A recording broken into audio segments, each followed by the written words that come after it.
time about why you should never date your best friend's ex-boyfriend even though they said it was okay. That was a very long title. Anyway, so a little background information. I was 17 and a senior in high school. But we're going to rewind a little bit back to my freshman year of high school, and we are going to call my best friend Melanie. Melanie and I had also met our freshman year of high school. So I was working at our local movie theater whenever she came in one day for an interview, and she got the job, which at the time I wasn't surprised, obviously, because I don't know this girl from a hole in the wall. And her and I pretty much had all of the same shifts because they were making me train her, which I didn't mind, okay, because I was like one step below being a freaking manager. So I felt like if anybody was going to teach her, she should learn from the best, aka me. Well, after like a week of training her, and I mean training her, okay, I thought that she would be good to be left on her own. You know, I mean, I taught her everything that I could teach her, you know, like the whole week I pretty much was wiping her ass, and she had been following me around like a freaking puppy. Like anywhere I went, she went to. Like if I went to the bathroom, she was waiting outside the stall for me to teach her the next thing. Well, the one night my sister had a dance recital and I had to leave work early so that way I could make it there. So I asked Melanie if she was okay to watch the theater, like not the theater, she wasn't gonna be there alone, but watch the front by herself, aka getting the popcorn and yeah, literally just like getting food for people. And she said that she was good. She said she knew how to work everything, you know, she was super confident in herself, so she would be fine. I even offered to call in someone who said that they would come in if Melanie needed help. But like I said, she said that she was fine, so I was like, all right, whatever. I mean, I left the number there though, you know, on the counter. It was kind of like a sticky note that literally said, hey, I know you said you were fine, but if you're having trouble, here's blah blah blah's number. And I made sure that everything was organized for her because, you know, throughout the day, things get messy, things get misplaced, and I didn't want her to have any trouble whatsoever. And after I do that, I head to my sister's dance recital, and her dance recital is about like 30 minutes away, and it was gonna be like an hour long. So as soon as I get to the destination where my sister's dance recital is being held, my manager calls me, and as soon as I answer the phone, he is flipping the fuck out, okay? Like he is having an episode over the phone. He's like, where are you? You need to get back to the theater right now. I don't know what you were thinking leaving the new girl alone whenever it's only her second week working here, which is weird because on my second week, my manager left me alone for the whole day. Well, then I asked him what happened, and he was like, apparently there were too many customers and she got super overwhelmed and she left. She just left. So now I see the problem here. And not only did she leave, but people also started jumping over the counter and getting themselves free popcorn, free drinks, free candy, free Slurpees, and yeah, the whole 9 yards. So this was just so fucking great. You know, I was like literally that close to being a fucking manager. And Melanie has to go and screw it up. So he's like, you better get your ass back to that theater or you're fucking fired. So now I'm super pissed off because I literally told Melanie that if she needed help, dude, just call me or call Abigail, which was the girl who literally said that she would come in and help if Melanie was having issues. I don't think it can get easier than that. And then my manager literally calls me back again to literally complain more and just be like, you know, I'm so freaking disappointed in you. How are you going to leave a new employee at the theater alone in the front?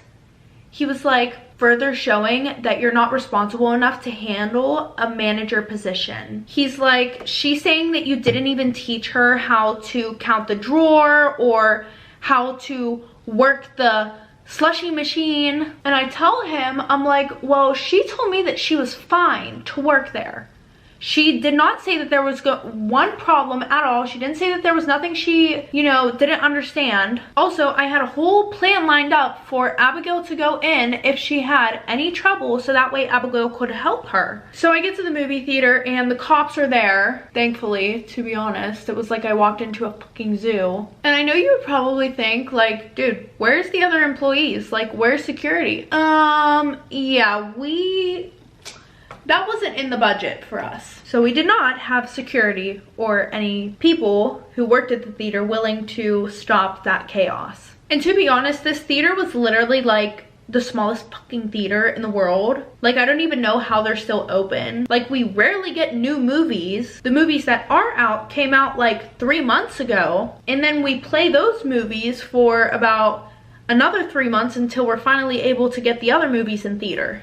So clearly, if you couldn't tell by now, I had to miss my sister's dance recital. And I was also left to clean up Melanie's mess. So I text her and I'm like, hey, like, what happened tonight? I told you that you could literally text Abigail or me if you needed help. And she's like, well, I just felt like super embarrassed because I told you that I was good and that I knew what I was doing. So I didn't want to call to say that I need help. And then she also has the nerve to say, also, there was just like a lot of work for one person. So that's when I also bring up the fact that she told our manager that I didn't teach her shit. The shit that we literally worked on every single day that she was training. And she goes, well, because I don't feel like I was trained well enough, to be honest. I felt like you were really rushed and you didn't really take the time to actually explain things to me. I was literally this close to reaching through the phone and grabbing her by the throat at this point. So after that situation, I pretty much fell back and told my manager that I definitely was not going to be working any shifts with her. So he literally gives her half of my shifts because she's new and she needs more experience than I do. How does that make any freaking sense? Like, you would think seniority, you get more hours than somebody who's new. And because I didn't want to work any shifts with her, I was only working like 3 days a week. And then all of a sudden, my manager sends in the schedule for the next 2 weeks. And I'm pretty much on my regular schedule that I was on before Melanie started working. I mean, I don't know. I heard through the grapevine, okay, that apparently the whole time that she was at work, she would literally just sit in the bathroom and play on her phone. And then whenever she would come out of the bathroom, she would be like, oh, I don't feel good, I need to go home. And also, she straight up told my boss in the interview that she did not want to do too much work. Like, she didn't want to clean dishes, clean bathrooms, do this, do that, do the next, right? So, I mean, it is a shock, but it also isn't a shock that she got hired, because we're literally talking about my boss who goes into the janitor's closet just to do drugs. Like, I literally wish that I was lying whenever I tell you guys this, okay? He had us come and check on him whenever he went to the janitor's closet just to make sure that he wasn't dead. Like, he would come in and he would be like, hey guys, you know, gonna go check some stuff out in the janitor's closet. Can you guys just check on me like within the next 15 minutes? Really weird. I mean, also because there have literally been 4 times where he has OD'd and we've had to call an ambulance for him. Like, the one time I'm pretty sure that he was dead for 7 minutes. And I know you're probably wondering, how the fuck is he still allowed to work there, like allowed to be a manager? Well, his parents own the theater, so it's pretty self-explanatory at that point. But also, we usually just have the ambulance come around the back of the theater because we had like a little alleyway in the back. And also, only a few people knew about this stuff and only a few people would go to check on him. Like, he only trusted a few of us. So the word didn't really get spread around anywhere, because if people would find out that he was doing drugs and he was the manager, then his parents would definitely have to fire him and put somebody else as manager to not look bad in front of the town's eyes. So yeah, anyways, pretty much she gets fired. I'm on extremely thin ice. But then whenever I go back to work, the first day, she literally calls me and asks if she can come into work. Also, it's like maybe an hour before closing. And even though she was fired, I just said fuck it because I was pissed off at my manager for blaming the whole situation on me. But I told her, I was like, listen though, if anybody asks, you just came in and started working. And I know absolutely nothing about it. Got it? Good. So fast forward, she gets here and she starts apologizing like crazy. And she's telling me that she's just having a really rough time because her grandma is in the hospital with cancer and she's like 4 or 5 hours away. So she hasn't been able to visit her at all. So obviously I feel bad for her, right? And I decide to forgive her. And after that, we actually became really good friends. After school, she would hop in my car and we would either go to work together or we would go to my house and hang out for a while. Also, not to mention, work became way more fun than it was before, I'm not gonna lie. Because before, you know, I was like all uptight and focused on doing the best job that I could do, even though my manager was literally getting high in the janitor's closet. But also, now I had someone to mess around with, bullshit with, you know. And we had some really fun times, okay? We would play pranks on our manager 24/7, but we would play pranks, specifically the ones to make him think that he was going insane. Yeah, I know, we're messed up. It is what it is though, right? Right. Anyways, like the one day he came in and he went to his office, but he left his car keys on the counter. So while I watched the front, Melanie took his car keys and went outside and moved his car. She literally moved it like 2 streets down. So, you know, he came back out. You could definitely tell that, you know, he did something in there. So this was the best time to mess with him, right? So, you know, he's like, hey girls, have you seen my keys? We give him his keys and then he goes outside and not even 2 seconds later, he comes in and he's like, guys, oh my god, oh my god, oh my god, oh my god, oh my god, someone stole my car. Someone stole my car. And he was literally bawling his eyes out, okay? So, you know, at this point, Melanie and I are feeling a little bit bad, okay? So Melanie and I are like, well, we can go and look for it if you stay here and watch the front. And he's like, what makes you think that you two can find it over me just going and looking for my car? And that's when we made up some elaborate story about how our phones can track cars if we just have the license plate number and the VIN number. You know, we can track where they're going because all cars have GPSs in them. Literally a whole bunch of bullshit. Well, he ends up believing the bullshit. And long story short, he watched the front for about 6 hours. And during those 6 hours, Melanie and I went and got something to eat, went to my house and watched TV. And then whenever we came back, we were like, hey, found your car. It was in the middle of some bad neighborhood, you know, it was really sketchy. And he's like, oh my god, thank you girls so much. Thank you girls so much. And then he gives us both $100 for apparently being such honorable and dedicated employees. Anyways, so summertime rolls around. And during the summertime, everybody wants to work at the movie theaters. I don't know what it is, but, well, actually I do know what it is. Because one, it's super laid back here.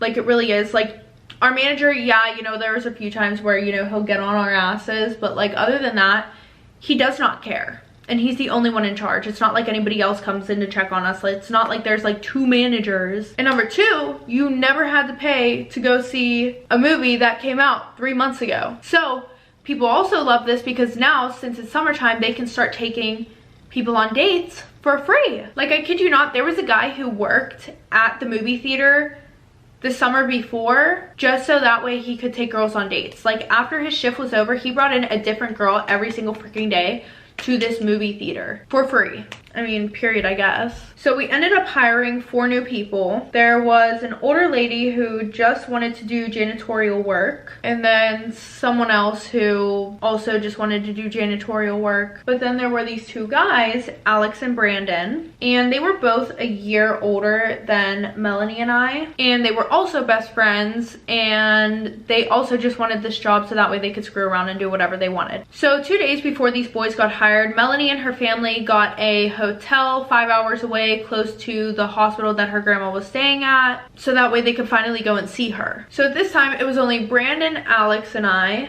and we all hit it off like right away. Literally right away. Especially Alex and I. Him and I were like 2 peas in a pod, inseparable. Anytime that we were together, we were laughing, smiling, joking around, and that was literally about 2 days after working with him.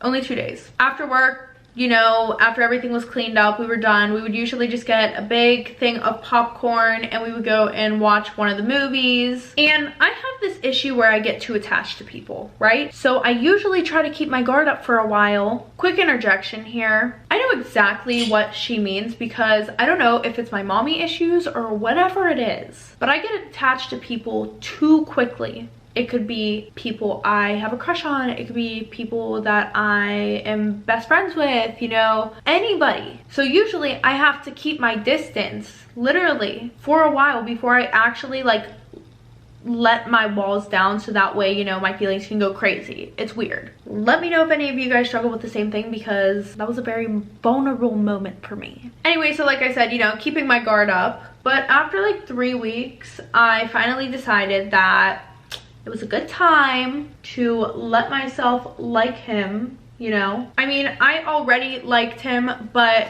what I did was I pretty much crumpled up all of those feelings about him and I stuffed them at the bottom of a freaking dumpster inside of my head. So, and you know what? That was really hard for me, by the way, because right after I met him, he was throwing out hints that he liked me and low-key wanted to date me, literally. Like the one night he's like, oh, you and I should go out bowling, and I was like, oh, like, is Brandon gonna come too? And he was like, well, if you really want Brandon to come on our first date, you know, we can do that, but personally I just think that's a little bit weird. So, you know, he was kind of like, you know, being cute.